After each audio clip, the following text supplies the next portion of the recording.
My ends live.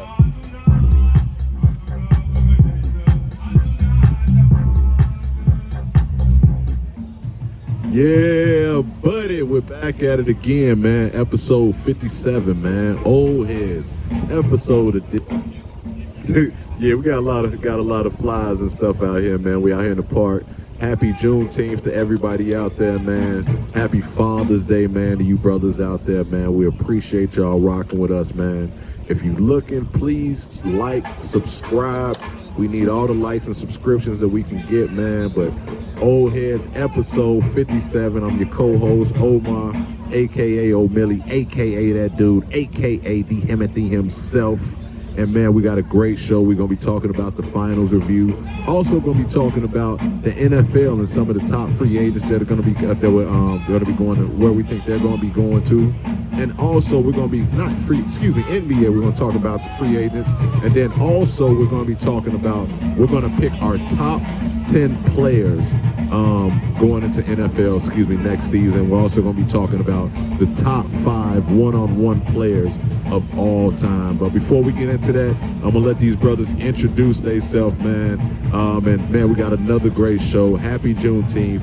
Happy Father's Day. Old Heads episode 57. Let's get it. It's Mr. Hendo G, a.k.a. French Loaf, a.k.a. Mr. Steal Your Ex-Girlfriend, a.k.a. Mr. Honey Pack and Give It Back. That's what we doing out here, man. Enjoy the show, boy. Happy Father's Day. Happy Juneteenth. The boy Bills, Old Head, holla at us. Yes, sir. Yes, sir. So we're going to go ahead and kick it right off right now, man. We got to ask you guys, Nikola Jokic, just recently won the NBA championship. How do you guys feel about that? And also, do you look at him as being a top 5 center of all time right now after averaging a triple-doubles in the playoffs and winning his first NBA Finals championship? How do you feel about that, Honey Pat? I said in previous shows, if Joker was go ahead and get this championship, it'd be an easy slide for him to be in my top 5 because a lot of people that I do hold in regards in my top centers ain't got championships. Some of them do, most don't. So it's an easy slide in there, man. Shout out to Joker and Denver for doing a great finals performance and doing what I said y'all was going to do with the gentleman's sweep. You actually did say a gentleman's sweep. Oh yeah, Joker definitely up there. Skill set, rings, all that. You know what I'm saying? Even without the ring, he surpassed guys like Pat Ewing. You know what I'm saying? And, you know, Pat Ewing just high on like a lot of guys' list. So there's only a few guys who actually got the credentials now that can actually be ahead of Joker. Guys like Hakeem Olajuwon with 2 of them, you know, and all the other greats, Bill Russell, you know what I'm saying, Wilt, stuff like that. But yeah, man, Joker's definitely up there, top 5 now. Or top 6, actually. Did the math, it was top 6, he was 6. I guess I'm going to be the oddball. I'm going to have to disagree. I think a lot of times people can be prisoner of the moment, and I actually have Joker. I got him 8th right now all time. I have him behind guys like Kareem, who does have rings. Hakeem has a ring, has 2. Shaq, David Robinson does have 2 rings.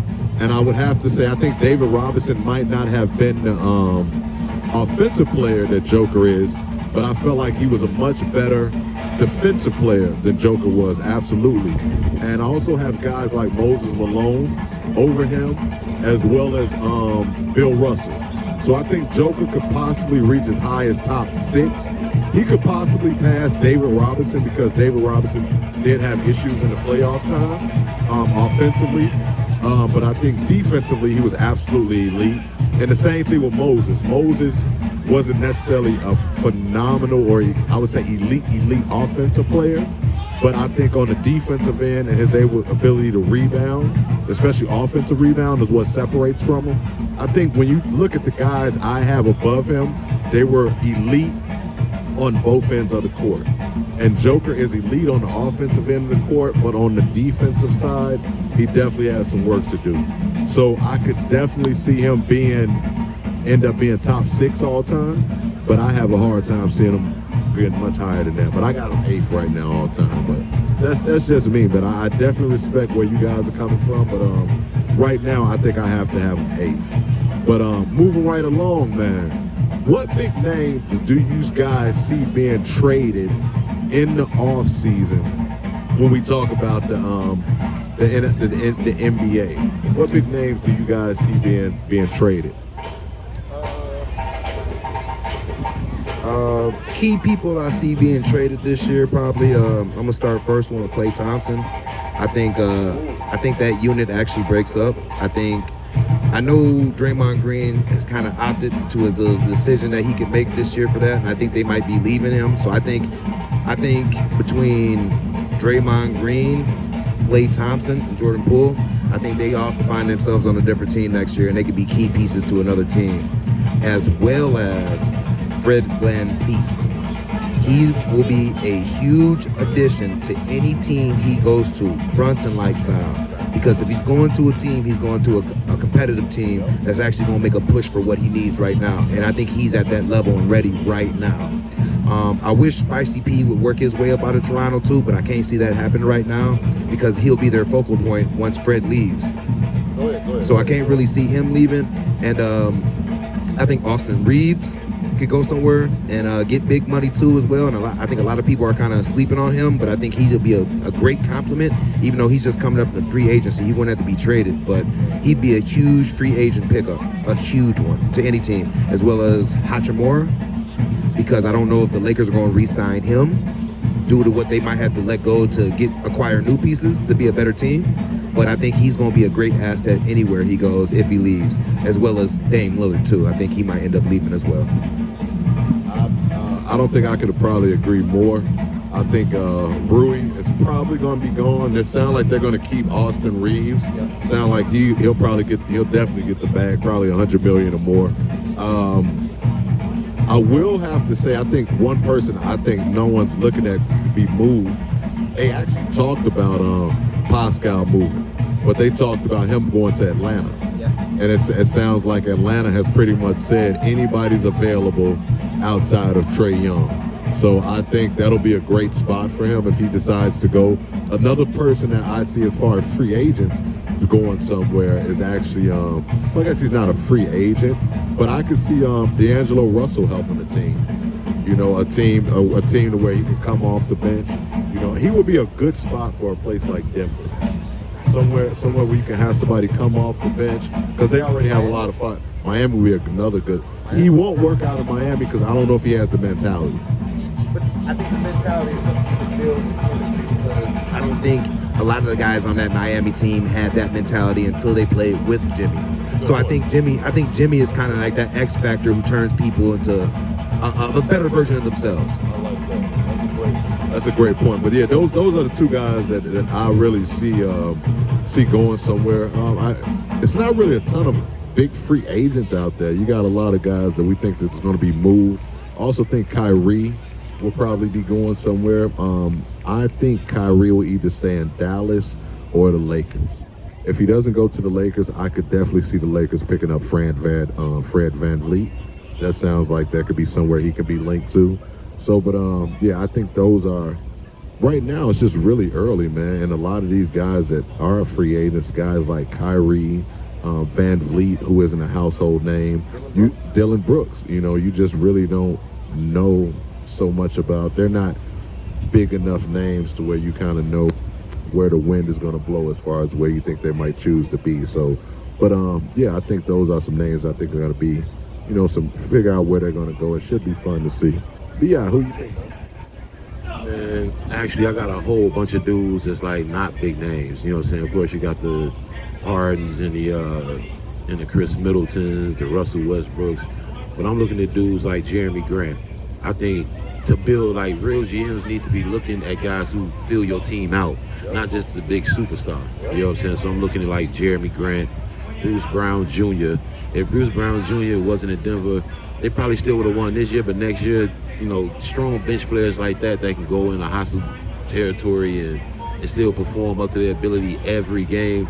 That's underrated. You get rid of a guy like that, that team goes down just a little bit if you can't replace him with something equal or better. But Bruce Brown, guys like that. Of course, we mentioned the Van Vliets. It's just a lot of like guys where like they aren't like big names. Like Kristaps Porzingis, I feel like he can help a team. I don't know about championships. I don't know about his injuries, but you know, it's a lot of guys that can fill your team out. Seth Curry, he's just a shooter. He's just a shooter, but he's got a couple more tricks in his bag now. He started to do what Middleton did a couple years ago around his All-Star run. When Chris Middleton was just a shooter, the next thing you know, he can step to the side and take that shot. Well, now he can take one dribble in and take that shot. Seth Curry is on that level right now, and there's just a lot of extra guys, I think, that can help round out a championship at 10-10. I can't agree more, man.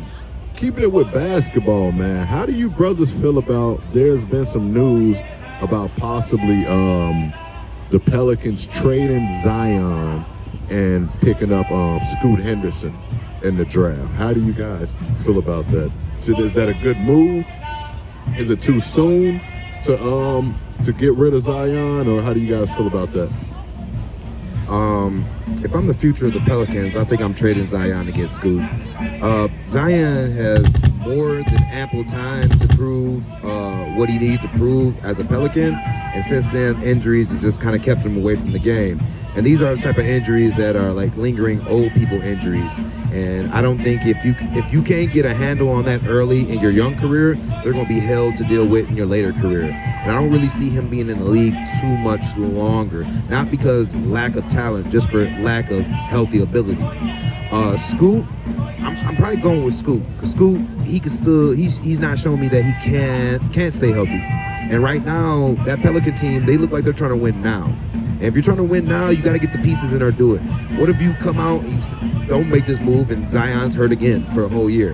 Now you guys are barely making the play-ins, once again, losing in the play-ins once again, and you're not taking that step forward that you need to. Everybody in the West is getting better. It's time for the Pelicans to get better with them. And I'm not saying that Zion's holding them back, but he's definitely not helping them push forward. Yeah, because I hear that, but I'm thinking to myself, yeah, everybody is getting better in the West, and if you give them Zion, they're going to get even better. You know, I'm not giving, just by, what do they call that, when you addition by subtraction? You know what I'm saying? I'm going to keep him just so the team doesn't have him. I'm not going to let him eat his way out of New Orleans. Is that his plan? He going to eat and fuck his way out of New Orleans? That's what he's about to do? He ain't getting away with that. My God, he ain't getting away with that. He going to sit here on his roster, and if he chooses to play, then he can. But we gonna, as a GM and as a team, we moving forward without him. You know, we gonna get other pieces here. He's still on the books. You know, so we're gonna pay him, I guess, and that's a bad thing. But we gonna try to get some cheap pieces around here to complement BI, to complement CJ, to complement the guys that they do have who were playoff ready. But I'm not getting rid of a guy who's shooting over 50%, averaging 28 points a game, and you know, can do the things he can do because he started off slow. Steph had injuries early. You know, there were a couple, Embiid had injuries early, and I think it's just worth it to give it a shot. Just don't jump off that train too early. Is at this point, it's not so much of like what you giving, is how much you paying to keep a person on the bench. Zion's eating up a nice little bit of that contract of the money they have going over there, still off a rookie deal, and they haven't really done a whole lot. It's kind of, you know, like you said, additional. If you get back some of that money, maybe you can put some better pieces on the Pelican. But I think Zion's kind of holding up. You know, with CJ McCollum, they hold up a big chunk of that Pelicans contract over there. I just see them kind of, you know, cutting the fat a little bit, just getting that money, and you know, otherwise you got to pay this man a lot of money to ride that bench. I guess I would have to disagree. I love Zion, bro. I absolutely love his game when he is playing. But I think I would trade him. I think he's shown enough to where I think we kind of know. I understand what you're saying, BI, as far as like you don't want to trade him, and he does turn into the player that we expect him to turn into, right? But I think he needs a fresh start. I think a good spot for him will be Phoenix. I think they've proven that they can take players and they help them get healthy. They did it with Shaq, and before they did it with Shaq, they actually did it with Grant Hill.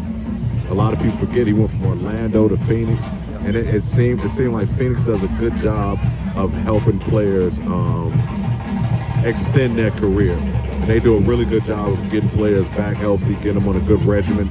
I think that'll be a great spot for them. And also, they don't seem to be happy with DeAndre Ayton. and they just gave him a max contract. So I think if you could some type of way throw in Aiden, maybe another bench player to bring in Zion to be with Booker and Durant, that can be tough, man. And then also you look at a guy like Chris Paul. It sounds like they might keep Chris Paul. I think they want to keep him. They just don't want to pay him that exorbitant amount of money. So I think I would let Zion go. I would trade him. I think Brandon Ingram means more to the Pelicans than Zion Williams does. Because I get Ingram's had some small injuries, but when you look at Ingram numbers, man, he's giving you 25, 4-4, 5-5. You know, so I think he's very underrated because of his demeanor. I would love to see him and Scoot together. But yeah, I would absolutely make that trade, man. Well, all I heard was Chris Paul and Zion Williamson add them to a playoff roster. D-Book and KD gonna be playing in the playoffs by themselves again next year. That's what's gonna happen. No Monty Williams, no Chris Paul, and no Zion. It's gonna be running back with these same two players and a whole bunch of role players that ain't getting it done. If you KD, you like, man, I can't keep going through this between Kyrie and now Zion and Chris Paul, and this dude ain't got nobody to play basketball with. I'm just saying, like, at the end of the day, Zion, for the same reasons you want New Orleans should give up on him, is the same reason why anybody else shouldn't even want him there. You know what I'm saying? Is he really gonna show up for games? You know what I'm saying? Like, Embiid did do it. Embiid did it. And not only did, but the thing about it is we keep bringing Embiid, like Embiid and Zion have the same skill set. And they are two completely different type of players. Zion, he relies a lot on being physical. And when your knees and your ankles are failing you at an early age, it's hard for you to be physical. And, you know, that's what I kind of look at. I'm not saying they can't, you know, be a great player still, but Embiid's, I think his injuries might have been a little different. Was it a knee injury that kept him out? But we're also talking about Embiid, who can shoot the ball very well. He has a bag, where Zion's bag isn't as big as Embiid's, is all it is, you know? I would say Zion's skill set hasn't been fully developed yet. In this league, he's only played like 80 games out of like 15 years. But same point in time, it's like this dude, like, they started giving him the ball. Like, the last year he was playing, if I recall, they started giving him the ball like Giannis was getting the ball and let him start the offense. And if you can do that, he was getting a lot of easy buckets, you know, starting the offense. So I'm actually gonna go with Fam staying there. You know, to be very honest, I mean, I feel like somebody got to have faith in him. Why not the team that drafted him? You know, I feel like at a certain point in time where you keep getting traded and you keep getting looked at, some guys can't come back from, you know, being not just depressed, but like down on where they think their career is headed. They thought they were a star and the trajectory is now going the opposite direction. So I feel like, you know, staying there could be good for his morale and good for that team. That team will love him once he come back and he actually in shape enough to play, you know, all the games and they actually winning. He'll be a hero. He goes somewhere else, he gonna be like the GOAT and not the good GOAT. Like the GOAT, like to take the blame, like, oh, he ain't coming to play games, and the pressure's just gonna keep mounting up if he go in, especially like a New York Knicks where people want him to go. Yeah, he gonna come in under the Horace Grant Act. Once he gets older, he gonna be better, and then he gonna help the team get by. You stupid as hell. You stupid as hell. Hey, fam, we over here talking about Zion Williamson, man. You think he should stay in New Orleans?